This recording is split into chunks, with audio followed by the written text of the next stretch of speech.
Okay, so I just want to give my take on Iyanla Fix My Life, the episode that came on with Kamiyah Mobley on Saturday.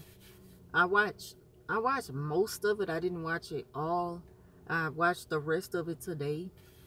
I actually watched it earlier on YouTube, and then I watched the extra clip, the scene with she came back and talked to her, the people of her filming crew and everything, because I seen that the man's leg was broke and all that.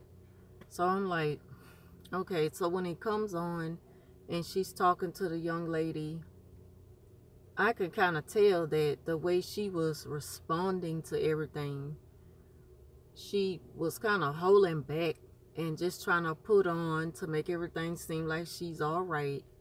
And then I just kind of studied people's body language. I seen her rubbing the couch. I mean, just like she was trying to keep herself together. Anything, so she could just contain anything that just could explode if somebody say the wrong thing to her, which ended up happening. So I see a lot of people saying that Iyanla doesn't fix anyone's life. I ain't seen her fix nobody's life yet and stuff like that.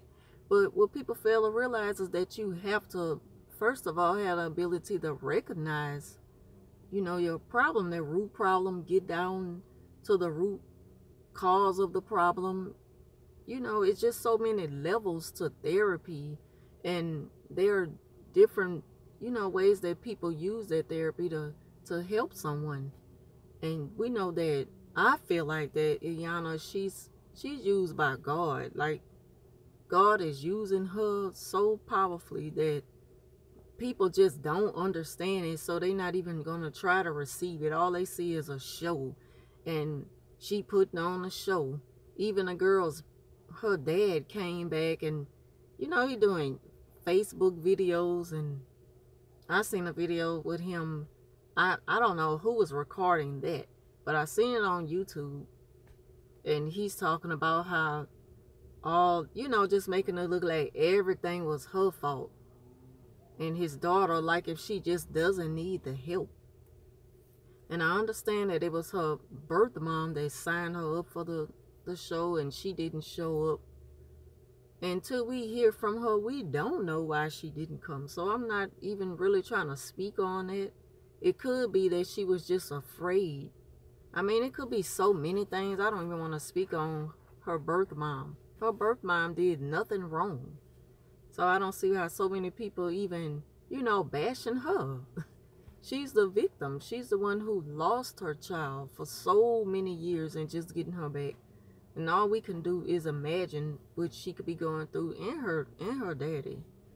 And then, but her dad seemed like he just, like, she got him right where she want him. The way she came at her dad after, she broke her down and had her, she was just like flashing, like she just blew up all in a sudden, talking about stabbing people. Like she just have so much anger inside of her. I really wish that she could have let all that out, but it just didn't get, she just wasn't ready.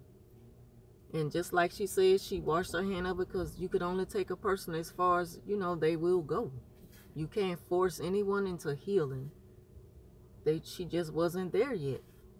And I just appreciate everything that Iyanla do with all of her patients, all of the guest people on there. I really enjoy watching her, because it can help anybody. You never know who may need to be really tuning in to that, because they can, they can get a healing through watching her show. And so many people just bash her. I don't understand why. I've been watching her since she used to come on Oprah. Just like Dr. Phil. That's how I started watching Dr. Phil before he even got his own show, when he used to just make guest appearances on Oprah. So the show is just very, very sad. And it's sad that it ended that way, with her erupting to the point of violence. She was speaking violence. And then they're saying that Iyanla's son threatened to beat her up and all this kind of stuff, because she said that she would stab his mom. That's just a natural reaction when someone poses threat to, you know, your mom or your dad or whatever, that's just natural. But one thing that a lot of people they're saying, like, well, her mom, she deserved life in prison and all this kind of stuff. And I understand that she's the criminal because she did a criminal. She stole the child right at birth, like 8 hours after she was born. But that's all she ever known, was her to be her mother. So you can't expect her not to feel any love for her or just cut it off just like that. You know, that's just not going to be easy for her to just cut off her feelings for her mom. To her, that's her mother. It ain't going to never be any different to her. I mean, the facts is all out on the table, but she got to choose, you know, how she's going to look at it and deal with it, and how it's going to change her and her mom's relationship. It just doesn't seem like it's going to change anything, because that's the only mother she ever known, was the one who stole her from the hospital. So I just wanted to get my take on it real quick. I know I'm, like, 3 days late with it or whatever, but I kind of pretty much feel the same as everyone else in their reviews on it, because I watched a couple of reviews already. I'm pretty much in agreement with everybody, except in the comment section I see so much of, she didn't fix nobody's life. I'm like, they have, like, most of the people that, like, if you want to say she didn't fix them, when you go back and look at how they're doing now after being on the show, it's only because, you know, it's so much she can do to help you in the healing process. But you have to want that change. You have to want that healing. Like, you have to really want that for yourself. And some people don't even know how to begin to even deal with trying to change that part of them. They just used to being a certain way, and they just keep on living that way. It's hard to explain, but I know some of you may get it. Just wanted to give my quick take on it, and I'll talk to you later.